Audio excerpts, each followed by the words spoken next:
The following is a Claibs online production. Lunch with Claibs and Joe on claibsonline.com. And a good Monday afternoon to you. Welcome on into Lunch with Claibs and Joe here on Facebook, Twitter, and YouTube for Claibs Online. I am Joe Roderick, joined alongside by the man himself, Mike Claiborne. What's going on, Claibs? It's all good, Joe. Looking forward to getting the week off on the right foot. We're running out of games, man. We got the World Series coming up. The NBA is put to bed. The NHL's put to bed. We've got college football every now and then. The NFL is trying to make a go of it, but we're running out of things to do. So I'm looking forward to this week. A lot of fun things should be taking place. Yeah, it's going to feel like we're right back into where we were earlier on in the spring and the summer without the games. We are powered by Ameren, Illinois, driven by Mungenast St. Louis Acura, Mungenast Alton Toyota, and also financed by the home loan expert, Ryan Kelly. Find him online at thehomeloanexpert.com. Yes. Who is going to be on this podcast soon? Right, yeah, he's going to be. We've been trying to get in touch with Ryan, but he's a busy man, especially with the rates that are available right now. The number, round 2, lower than 2, where they they're hovering around 2. Yeah, and this is a great time to be in the real estate business. Buyers and sellers, some good prices are out there.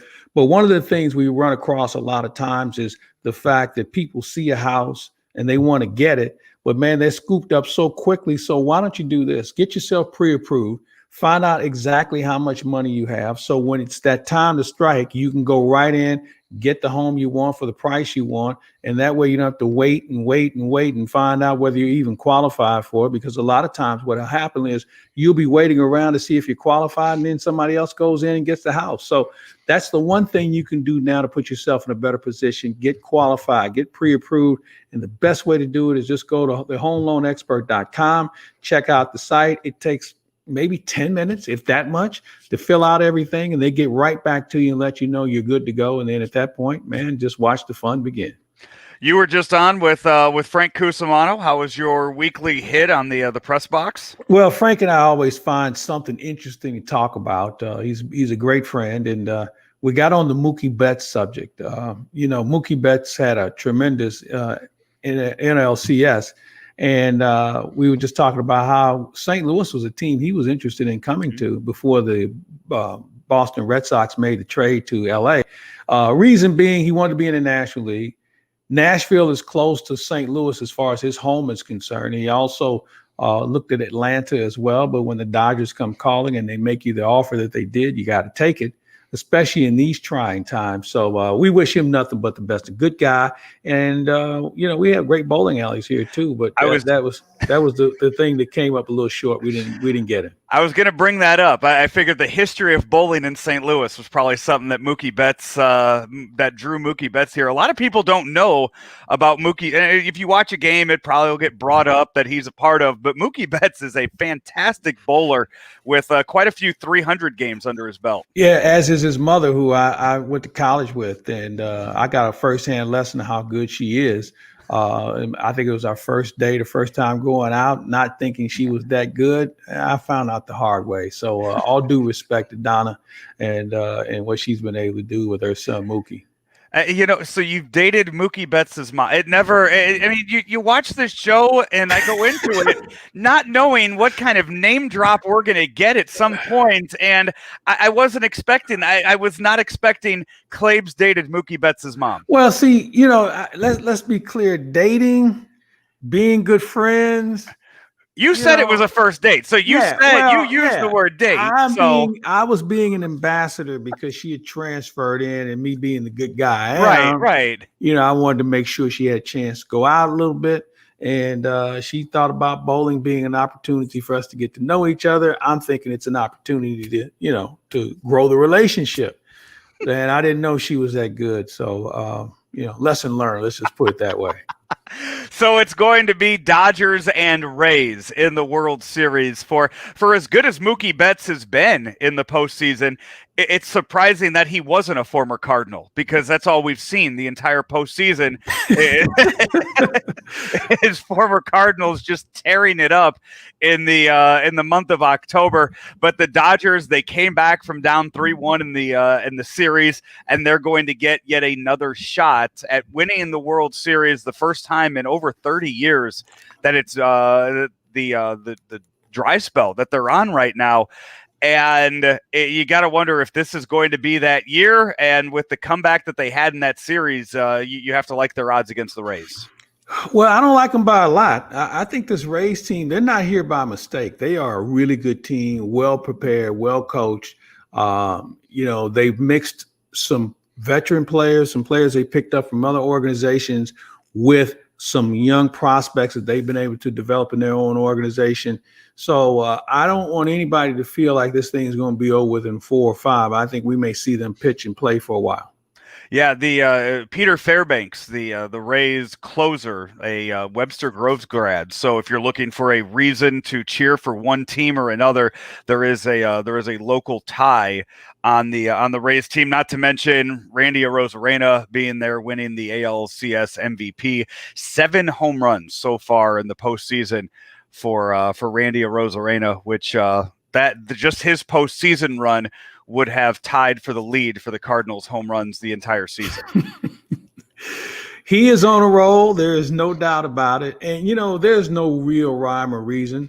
I haven't heard anybody from the Cardinals talk about why they felt he was going to be moved, other than when they first moved him, they felt some guys were in front of him and there may not have been an opportunity to play.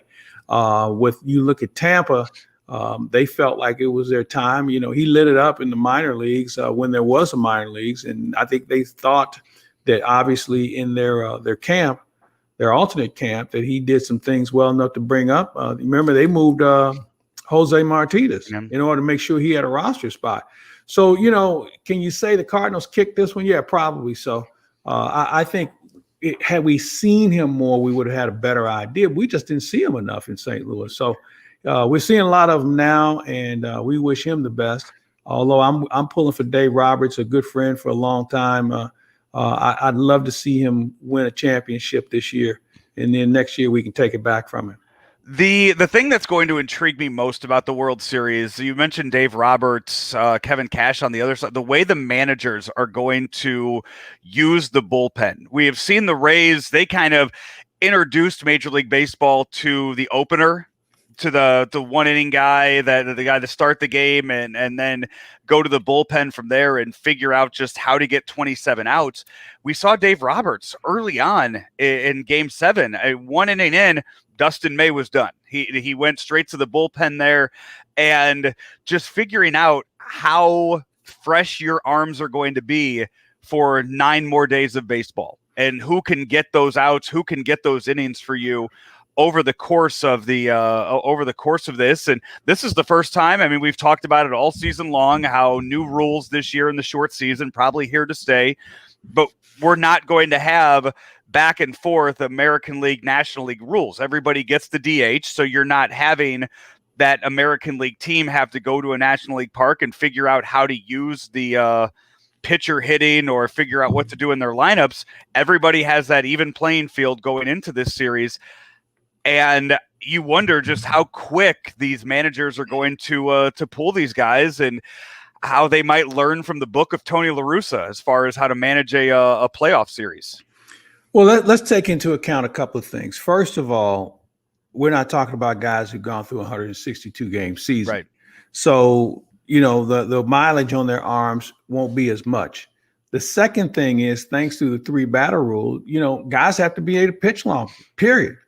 The other thing about the opener, and you hear people go back and forth about why, if you can get the first 3 hitters out or go through an order once, that's one less time you got to worry about them at the back end of the game when maybe you're trying to protect your bullpen. So there are a lot of different scenarios I think we're going to see. This is a copycat league like every other league, and if it works, then you'll start to see teams look, and I think we've already started to see teams look to try and expand or lengthen guys in the bullpen where they can go more than one inning. Maybe they can give you an inning 2/3. Maybe they can do some other little things and be able to bounce back the next day. I think that's very important. Or you basically split up your bullpen and say, I'm not going to use this guy, and my lefty today because I might need them the next day. But now you're in postseason. Now you're in the World Series.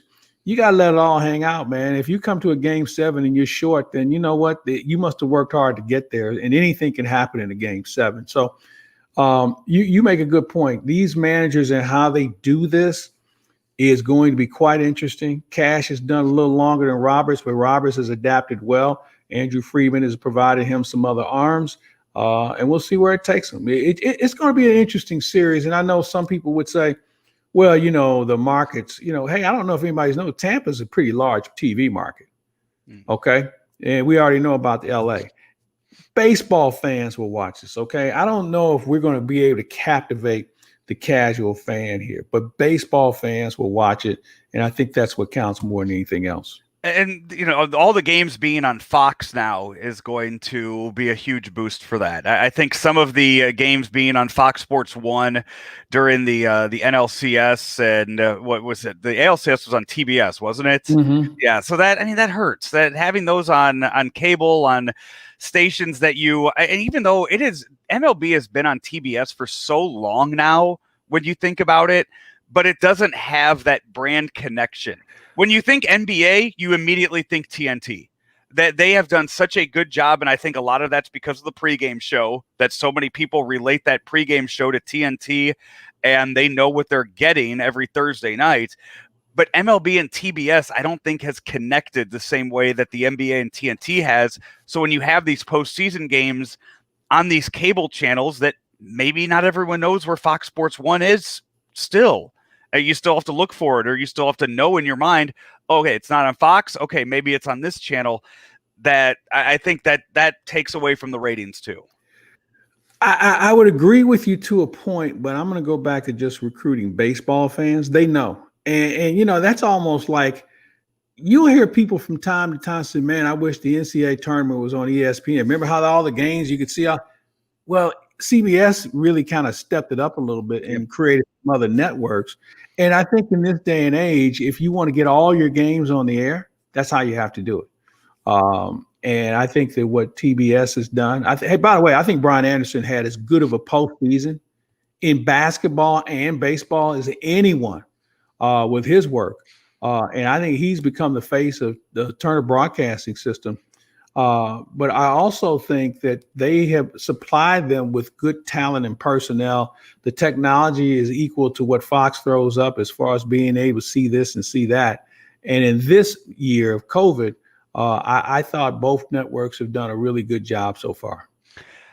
I think a lot of people, too, in the World Series will be tuning in to maybe see what baseball looks like with fans in the stadium, as this might be their first crack at seeing that if they didn't watch any of the NLCS this past round, because at Arlington Stadium at the Texas Rangers ballpark, they allowed in fans for the NLCS, and they're going to have fans in there again from the World Series. So going back and forth and watching all of the neutral site games that we have seen, which it's hard to gauge how well that worked, and as if this is something that's possible for the future of baseball, having the neutral site postseason. I think without fans in the stadium, it's been hard to gauge how successful it might be. And I think it's going to stick with just being a one and done type deal. I kind of like it in with respect to, obviously, this is a unique situation, a neutral site. It's worked in the NFL. I think the NBA found it to be reasonable. It's unfortunate that fans don't have the opportunity, but I got news for you. You show me a player that would say, you know what, I'd rather not hop on a plane. I'd rather be here than to be going back and forth. Can you imagine flying from Tampa to LA, after playing a whole season? I just think that it's something they may have to look at down the road. You don't have to worry about weather. There's a lot of things you can control compared to being in some other cities. Now, this year, fortunately, you had LA, you had San Diego, you had Tampa, you had Miami. Well, Chicago, the northernmost team, Chicago and the Yankees. Twins. in the Twins. And, can you imagine if the Twins had gotten this far, what the weather would be like? So I think when you take into postseason, and especially in this day and age, and I know the NFL, in Major League Baseball is crossing their fingers and saying, we want to get this over before the second phase hits. And it looks like they're going to get it in under the wire. But when you think about the preemptions that you deal with cities that have open air stadiums and the weather may be inclement, networks hate it, fans don't like it, players get antsy. And if you can have a centrally located location that would probably eliminate some of those things, it's going to be on the table. And I'll be interested to see, Joe, when the collective bargaining agreement comes up, and it will after this season, will that be something on the table that will be a commissioner option to try and do? Yeah, unfortunately, it should be. And I think you and I both agree that it should be. I don't think that that's where the player's mindset will be. So I don't think that's going to be something that's a top priority for them. Well, that's interesting. You say player's mindset. Players are going to have to kind of come to grips with reality about a lot of things. And I think, again, the negotiations will have a different look because of all the things they're going to have to deal with. Pandemic, the free agency, arbitration, and the other things that the owners feel like they need to get a little love on, and not to mention trying to recoup some money that they've all lost this year, players included. There's a lot of things that are going to be put on the table. And I'm sure that these negotiators will have an agenda of issues to address and figure out, let's get through the hard ones first, and then we can touch up the back end later. But when the hard ones come up, you have to have a reopener clause in there. So if things were to go in another direction, there'd be something that would trigger them having a discussion that would lead to renegotiation. Now, I think that they've got to get something done, and really it would behoove them to get something done before the start of 21. And that would put a lot of things at ease, the players, the owners, free agency, a lot of things along that line. So a lot of work's to be done. Yeah, that's something that might be coming up during the 2021 season as we wind down with this. And we here in St. Louis will probably start, we need to start focusing or moving our attention to what the offseason is going to bring, what free agency is going to look like, the hot stove, as the GMs and the everybody gets into that. As of right now, as we sit here on October 19th, the Cardinals' number one issue is getting another big bat, correct? I think they need two. I think you need two. I agree with you. I don't think the team will go do that. I think they will just focus on the one and hope that, like we've seen them do so many times, that Dylan Carlson will have a breakout year, that maybe Tyler O'Neill or Harrison Bader will have it figured out. Maybe Dexter Fowler comes back to what he was. Too many maybes. Too many maybes. Exactly. I agree with that. If you had to go two bats, though, who's out there? Well, you're going to have to get creative. Maybe there's a guy who's under contract somewhere. It doesn't always have to be the free agent route. And one of the things that the Cardinals have, they have a little bit of talent that teams might have an interest in. So I think that they're in a position where they can flex a little bit when it comes to trades and maybe pick up a contract of somebody that they feel like they can carry, compared to going out and just spending money on guys that, we think he might be able to help us. So, they've got to do something. And that's why I think they need two bats, because I'll ask you this question. If it was the perfect bat, where do you hit him?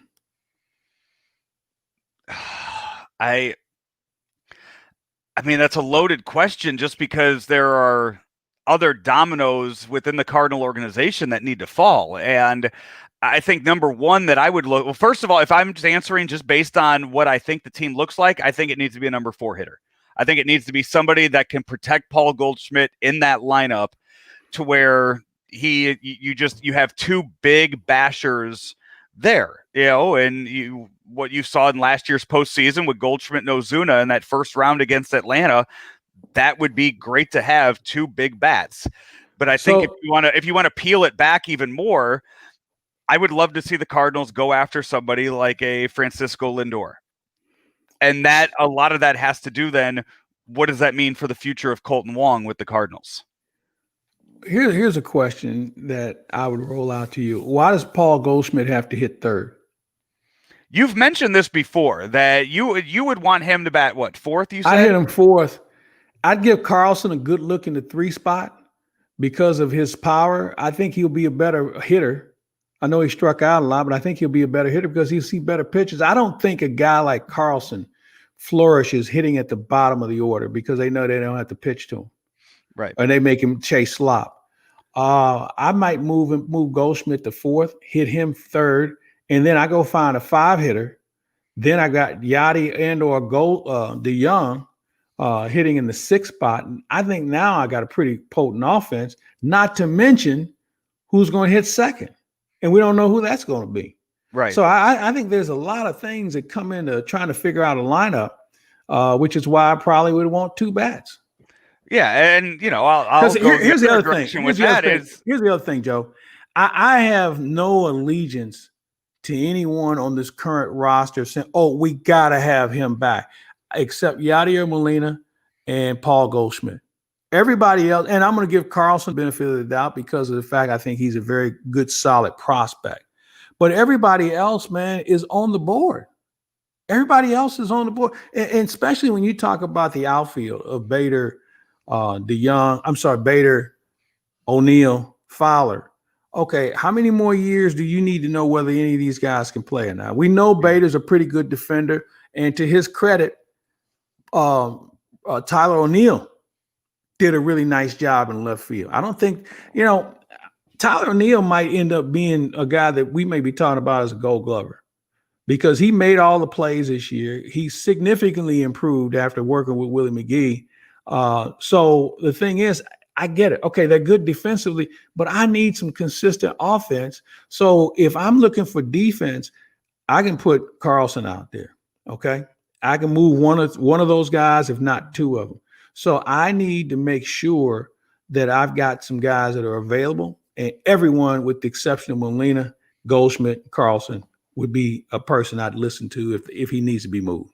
Yeah, and that's for those that aren't aware, and I haven't seen it written yet. Colton Wong set for his contract technically is up. He has a $12.5 million team option or a $1 million buyout for the 2021 season. Those decisions have not been made public yet, even if they've been made behind closed doors. So we're not sure. We won't hear about anybody's movement until after the World Series. Yeah, and that's when you'll hear anything related to Colton Wong's contract, possibility of Jeff Alberts, what his future is as the hitting coach of the Cardinals, and anything like that. Give it another week, and then we'll find out what the future holds. By the way, speaking of the next week, I wanted to get into to a few things here. Have you seen what Joe Buck's schedule is for the next week? Yeah, he's going to be pretty busy. I don't think he'd be doing any podcasts or anything. Good for him. Yeah, you know what? He's the face of the network. And, one of the reasons why he's the face of the network is because he's versatile. Yeah. And his versatility is coming into play now. Think about it. What other network has a guy that can? Well, Al Michaels could do both for NBC if they had baseball. Could have, yeah. Not these days, yeah. But I guess Jim Nance could say, "Hey, I can do basketball," because he does college basketball. He's done basketball, football. He does golf. Yeah, he does it all. But I think that Joe, for his network, is the face of the network. So I've got no beef with it, and I couldn't be happier for him because I think he gives me what I'm looking for as a viewer. But is Nance doing the Masters? And he's going to take that week, that Sunday off from the NFL. I'm sure right? he is. Yeah. I'm sure he is. Yeah. So, the Masters couldn't go on without him, could they? No, you can't get to that 7th hole or that 18th hole with the azaleas and Butler's cabin in the background without Jim Nance telling you everything is there. For those that haven't seen it, so Joe Buck yesterday did the Packers and Bucks game. Tonight, he is doing the Bills and Chiefs game, which is a 4:00 start time, part of the Monday Night Football doubleheader. Then he's doing the World Series Game 1, World Series Game 2, Thursday Night Football, and then Friday, Saturday, Game 3 and Game 4, and then Sunday, either Game 5 or I guess they'll throw him back on a football game if they need him to. Well, it just Or maybe depends on they how give him a close day the off. game is. It just depends on how close the game is to Texas. I mean, heck, if it's, I don't know where the Cowboys are next Sunday, but if they're playing at home, I mean, why not just put them on a golf cart and drive them from one to the other like they did in San Francisco back in, what was that, 2013? Yeah, it's possible. Was that when they had him do the 49ers game, and then they took him over to AT&T to do the Cardinals and Giants? Yeah, that's a little bit more than a golf cart ride, though. But you're right. As far I think he took as a trolley and a golf cart. I think he was all sorts of modes of transportation to get him there, but they moved him around for that. That's fine. Speaking of broadcasters, Mike Emmerich from NBC announced this morning that he is retiring, that he has called his last hockey game, and he's hanging it up after 40 plus years 50 on the call, 50 plus years on the call. I know you've spent some time with Doc over the years. I've talked to him a couple times in interviews. And when we're sitting here talking about Al Michaels, Jim Nantz, Joe Buck as some of the great broadcasters, play-by-play voices, Doc Emmerich has to be. I mean, if he's not number one, I mean, he's up there tied with a few others. No, he's on that Mount Rushmore. Not only as a broadcaster, but as a person. Some of these guys, you get to know him a little bit, and you say, I don't think I want to be around this guy. But in his case, I think what he's done for hockey and the sport itself, I don't think you can measure. I know there are other people who think this guy's good and that guy's good, and that's fine. Everybody has their own opinion. But I think for what he's been able to do for the game and in reference to explaining it, teaching it an American audience, and showing the patience, but never missing anything along the way, he's just been phenomenal, man. I mean, he's a simple gentleman who loves baseball. Our last conversation, we were talking about the Pirates because that's his team. And he was like, what do you think? I said, well, they'll be the only team in our division that won't make the postseason. And he was like, really? And I said, yeah, they're about 2 years off. I said, they have to sign some people. They have to do a few other things. And we texted a couple of times during the shortened season. But he is just a wonderful gentleman. I can't think enough of what he's meant to the game. And we're going to miss him. And I know Kenny Albert will be given the responsibility of taking over for him. And he'll do a really good job. Kenny Albert is one of those guys that can do a little bit of everything. Maybe not the personality that Doc Emmerich has, but you know what? I think that's when you look at the national guys, as we say. You look for a little bit out of each one of them, and before you know it, you got a whole broadcast. Yeah, Kenny Albert's been very good to me over the years, and personality-wise, it might not come out in the broadcast. I mean, as far as just a person goes, I mean, he is a really fun guy to talk to, and the guy has seen and done it all in the world of sports throughout his life. So it's he definitely brings that to the table. Yeah, I'm looking forward to seeing what they do. Now, if it's my understanding, is ESPN back up for the rights again? I think so. That's going to be quite interesting because the guy who really coveted that opportunity is Steve Levy, who now has another job. Where would they search for the next guy to be the voice of their network who does hockey? I don't think they have him in-house.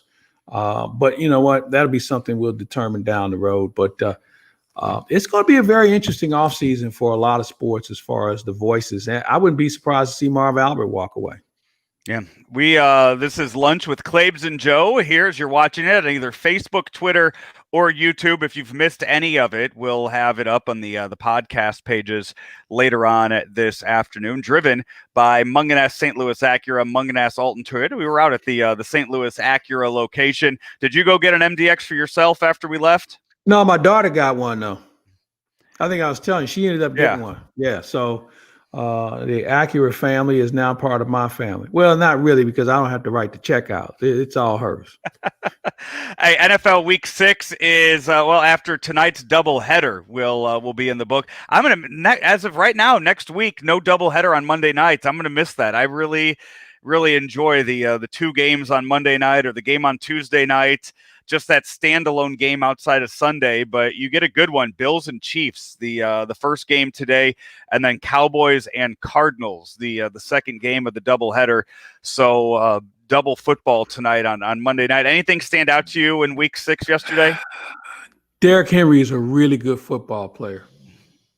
He's really good. The defenses in this league are having a tough time stopping anybody. I love the finger pointing going on with the Jets, which probably is one of the great sports embarrassments of this year.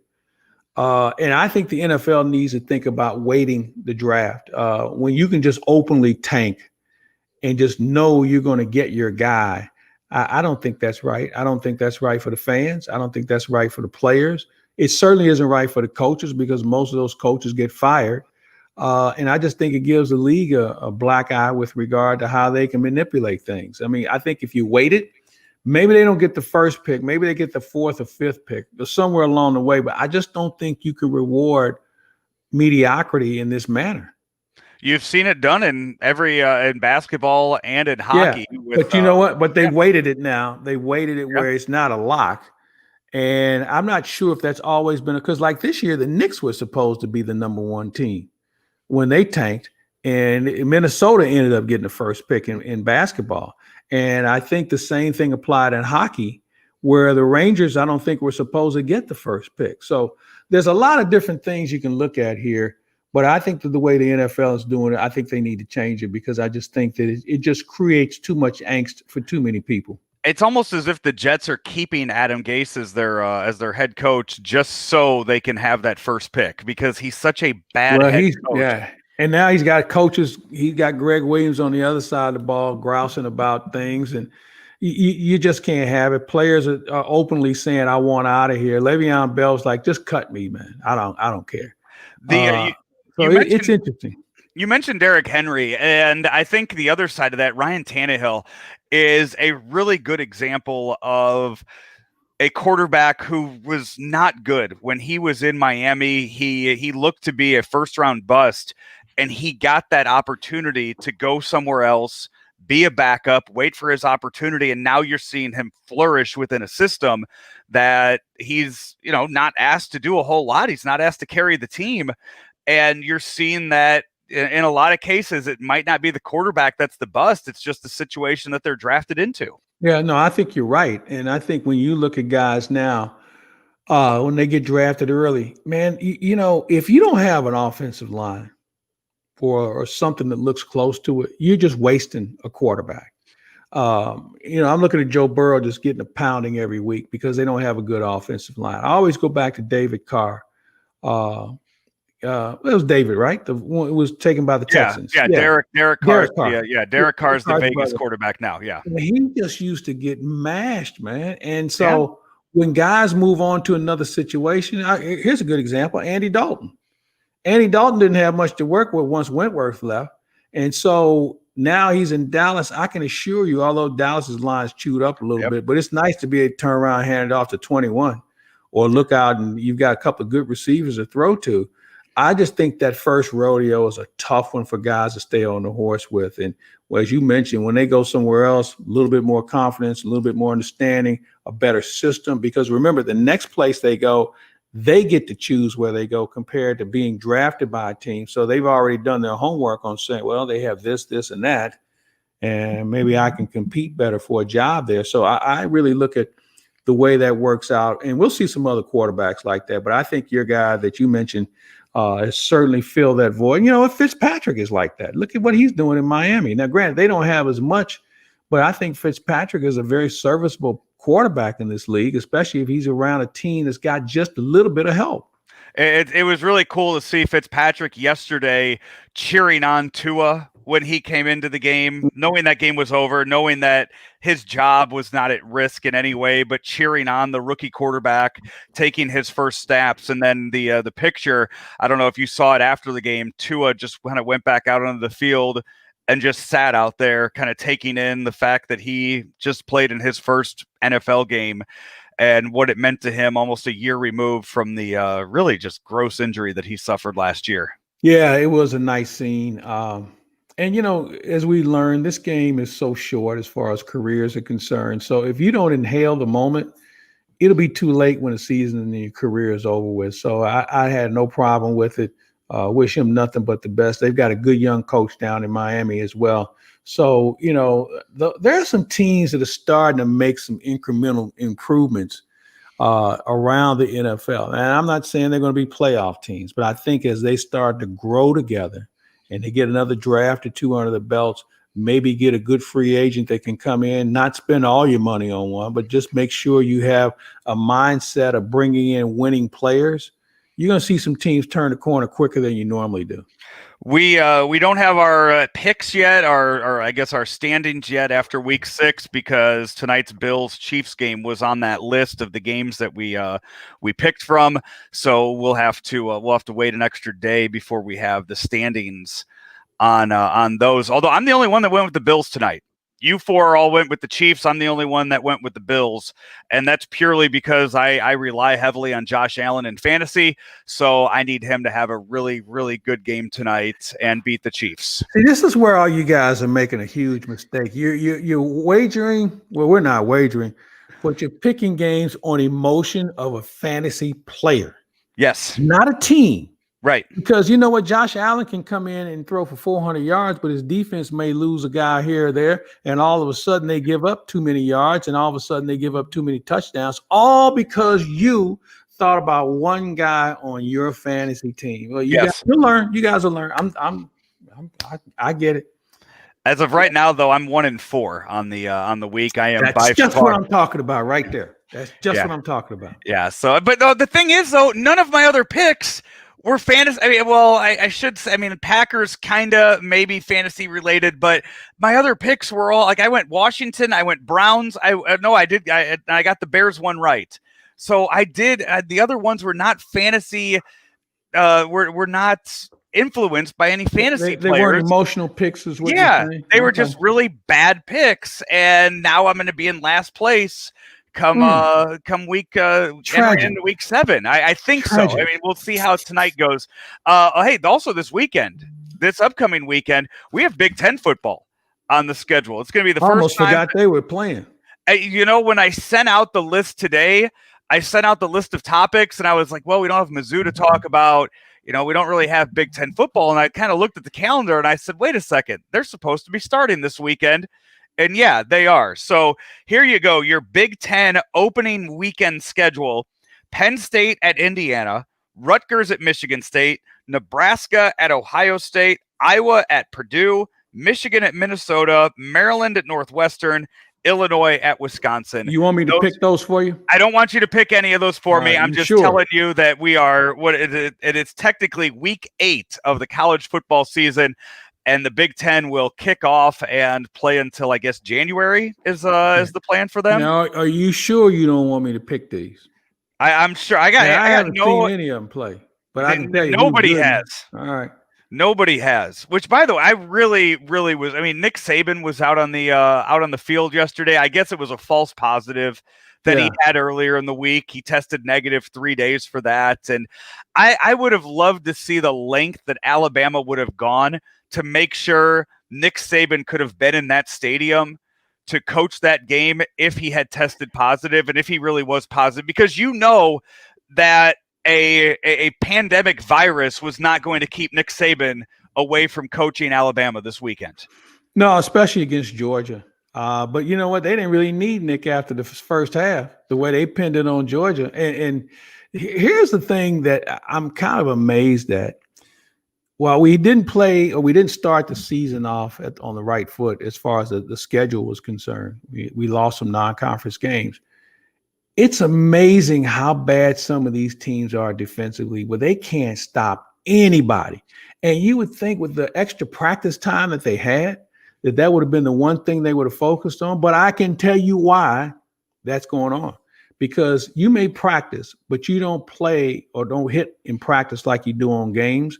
You don't take the right angles. There's a lot of things you don't do in practice these days because of the fact they don't want to get anybody hurt. They don't want to get anybody, they say, we don't want to lose his legs. This is what happens when you have this much downtime, because the offenses have all seen to be able to step up. The defenses, and I don't care who you are, they're having some problems right now. Yeah, Mizzou is set to play Florida this weekend. As of right here, we sit Monday afternoon. I don't know if that game's going to happen or not. Well, that's something, because Mullins has it now, right? Yeah. Well, I don't know. I think that they make a decision by tomorrow. I think it just depends on how many positive tests that come through. And you know what? If it's the coach, okay, then we can sit him out. But if there are more than what do you have to have 53 players available. 53 scholarship players, I believe. Scholarship guys. I don't know what that says about coaches. How many coaches do you have to have? I would imagine they probably have a number in mind that you have to have there. Well, they got about 40 of them on the sideline. So, I guess you can miss one or two of them.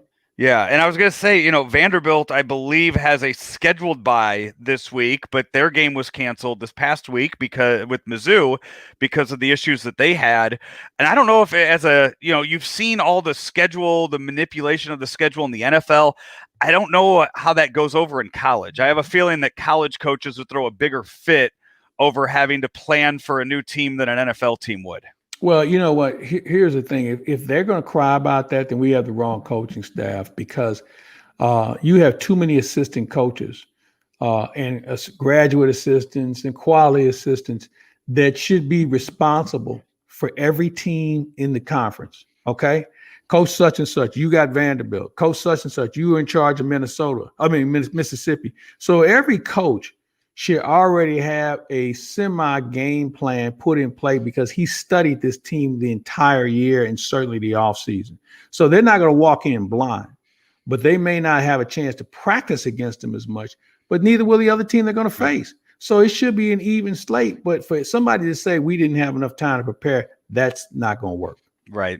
Hey, what do you have lined up for this week? Anything in the works? Well, we're going to line up Mike Emmerich this week, hopefully. Bob Ramsey's going to join me this week, and we're going to talk about the ballparks at the lake.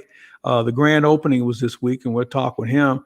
And I'm thinking about some other people. I'm ready to think outside the box as far as some guests, because, folks, we're going to be involved in doing a lot more podcasts here now, because the games are about to go away. And we're going to have to find issues and subjects to talk about. And I think one of the more intriguing things will be how does baseball take the next step, whether it's playing, spring training, collective bargaining, TV presentation, and how that works. There's a lot of things at stake here. So we're going to get into that a little bit. And then just kind of have our finger on the pulse of the other sports that are continuing to play. We've got the Masters coming up down the road. We'll talk about that and what's Augusta National like in this time of the year. So we'll stay busy. Yeah, there's also an event coming up in 2 weeks, Claibs, if you really want to dive into other topics or issues here on the podcast that I have no interest in doing. I'm listening. I'm just saying, hey, I will keep the politics out of that event. By the way, I voted today. You did? Yeah, and I'm glad I did. I don't think I would have had the patience or wherewithal to be standing outside in November. I stood outside for a little over an hour when the doors were open. Joe, when I got there at 8:04, and they were already lined up down the street. Wow. And it was quite an event for sure. I got in with no difficulty. It was very professionally done. And like I told Frank today, I don't really care who you voted for, because your vote doesn't mean any more than mine. But as long as you vote, then you got something to talk about. Yeah, my plan is to go the day of. That's good luck on that. Yeah, that's I know 4 years ago we got in and out right away. This is nothing like 4 years ago. I know that. I'm aware of that. So I'll take my chances in Okay. 2 weeks, and I'll go up there and see how that goes. And hey, if anything, I'll have something to report on and give my 2 cents about. So Looking forward to hearing about it. yeah. So that'll do it for us today here on Lunch with Claibs and Joe, powered by the folks over at Ameren, Illinois. Munganass St. Louis Acura, Munganass Alton Toyota, and Ryan Kelly, the home loan expert. Find him online at thehomeloanexpert.com. He is Mike Claiborne. I am Joe Roderick. We will talk to you next week, everybody. Have a great rest of your Monday.